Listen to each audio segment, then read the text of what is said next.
Lightning McQueen ဒါမှမဟုတ်အမြန်နှုံးရဲ့နောက်ွယ်ကလူသားဆန်တဲ့နှလုံးသား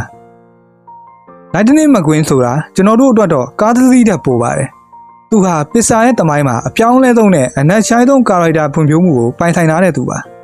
အစပိုင်းမှာသူဟာအနိုင်ရခြင်းကိုသာဘဝရဲ့တစ်ခုတည်းသောရှိမှန်းချက်လို့သတ်မှတ်ထားတဲ့ Rocky တယောက်ဖြစ်ပါတယ်ဒါပေမဲ့ကား Trilogy ဇာတ်လမ်း၃ခုကိုသေချာကြည့်ရင်တော့McQueen ဟာအဆင့်၃ဆင့်နဲ့ပြောင်းလဲလာခဲ့တာကိုတွေ့ရမှာပါကျွန်တော်တို့ငယ်ငယ်ကဆိုပြီးអော်ခဲ့ကြတဲ့ Lightning McQueen ကိုမှတ်မိကြသေးတယ်မလားဗျလူတိုင်းကသူ့ကိုအမြန်ဆုံးကားအလန်းဆုံးကားလို့ပဲသိကြတာပါဒါပေမဲ့သေချာစဉ်းစားကြည့်ရင် McQueen ရဲ့ဘဝကပြိုင်ပွဲနိုင်မှုဆိုတာတစ်ခုတည်းထက်ပိုပြီးတော့နန်းနေခဲ့ပါတယ်ဒီနေ့တော့ကျွန်တော်တို့အားလုံးရဲ့အချက်တော်နံပါတ်95လေးရဲ့ဘဝခီးစဉ်ကိုအသေးစိတ် analysis လုပ်ကြည့်ရအောင်ဗျပထမဆုံးကားမှာကြည့်မယ်ဆိုရင်တော့ McQueen ကတကယ်ကိုဆရာကြီးစတိုင်ပါမာနကလည်းကောင်းကင်ပေါ်မှာဘသူ့ကိုမှဖတ်မလို့ဘူးသူ့အတွက်ကတော့နိုင်ရင်ပြီးရောဆိုတဲ့စိတ်တစ်ခုပဲရှိခဲ့တာဒါပေမဲ့ Radiator Spring ဆိုတဲ့တောမြို့လေးမှာလမ်းပိတ်မိသွားတဲ့အခါမှာတော့McQueen တယောက်လုံးဝပြောင်းလဲသွားခဲ့ရပါတယ်အဲ့ဒီမှာတင်ယူခဲ့တာကအောင်မြင်မှုဆိုတာတယောက်တည်းရတာမဟုတ်ဘူးဆိုတဲ့အချက်ပါအထူးသဖြင့်သူ့ရဲ့ဆရာ Doc Hudson စီကနေပြိုင်ပွဲဆိုတာအချိန်တင်ပြီးအမြန်မောင်းရုံနဲ့မဟုတ်ပဲပုံတော့ကိုပါအသုံးပြုပြီးမောင်းရတယ်ဆိုတာကိုသူသိသွားခဲ့တယ်အဲ့ဒီကရဲ့စက်သိမ်းမှာတော့သူရနေတဲ့စူပလားကိုလက်လွတ်ပြီးတော့ပြိုင်ဘက်ကိုတွားကူညီပေးခဲ့တာကသူ့မာနာတွေကိုချိုးနှိမ်သွားနိုင်ပြီဆိုတာကိုရှင်းရှင်းလင်းလင်းပြလိုက်တာပါပဲကားတူးဇလန်မှာကြတော့McQueenကကမ္ဘာကျော်ချန်ပီယံဖြစ်နေခဲ့ပါပြီဒီနေရာမှာလူတိုင်းကြုံတွေ့တတ်တဲ့ပြဿနာတစ်ခုကိုဖော်ပြသွားခဲ့တယ်အဲ့ဒါကတော့ကိုယ်အစဉ်တန်းမြင့်လာပြီးတော့ထိတ်ဆုံးကိုရောက်လာတဲ့အချိန်မှာတစ်ချိန်ကတငယ်ချင်းဟောင်းတွေကိုပေါင်းသိရမှာရှက်တလူလိုဖြစ်လာတာပါပဲ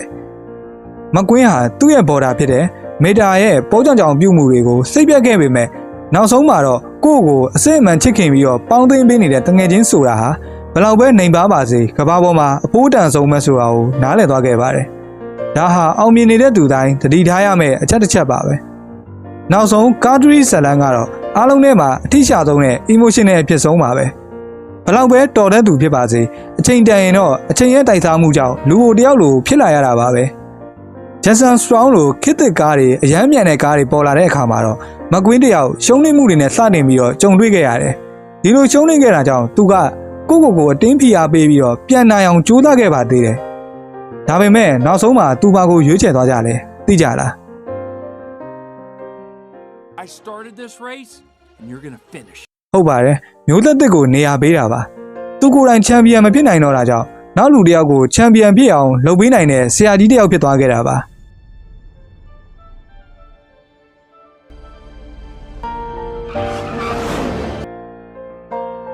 ဒါဟာတကယ်လဲဂျန်တွေပဲလုံနိုင်တဲ့အလုပ်တစ်ခုပါဥပမာတောက်ပခဲ့တဲ့ဘောလုံးကစားသမားတွေနီးပြအဖြစ်ပြန်လာတာမျိုးပေါ့ဒါတွေကတော့ Lightning McQueen ရဲ့ထွက်ရှိခဲ့တဲ့ကားဇလန်၃ခုတည်းက Lightning McQueen ရဲ့ပြောင်းလဲပြီးတော့ရင့်ကျက်လာတဲ့ပုံစံတွေကို analysis လုပ်ထားတာပဲဖြစ်ပါတယ် Lightning McQueen စီကကျွန်တော်တို့သင်ယူရတာကဘဝမှာအမြဲတမ်းအမြန်ဆုံးမောင်းနေဖို့မလိုပါဘူးတခါတလေမှာလမ်းဘေးကရှုခင်းတွေကိုကြည့်ဖို့ခဏရက်ရမယ်တငယ်ချင်းတွေကိုတန်မိုးထားတတ်ရမယ်ပြီးတော့ကိုယ့်ထက်တော်တဲ့လူတွေကိုနေရာပေးတတ်ရမယ်ဆိုတာပါပဲMcQueenဟာကားတစ်စီးဖြစ်ခဲ့ပေမဲ့သူ့ရဲ့ဘဝသင်ခန်းစာတွေကတော့ကျွန်တော်တို့လူသားတွေအတွက်အမြဲတမ်းမှန်ကန်နေအောင်ပါမိတ်ဆွေတို့ရောMcQueenစီကဘလို့သင်ခန်းစာမျိုးရခဲ့ကြတယ်ကွန်မန့်မှာပြောပြသွားကြပါဦးနောက်ထပ်ဘယ်ကာရိုက်တာကို analysis လုပ်ပေးရမလဲဆိုတာလဲရေးခဲ့ကြပါဦးဗျအားလုံးပဲ see you ပါ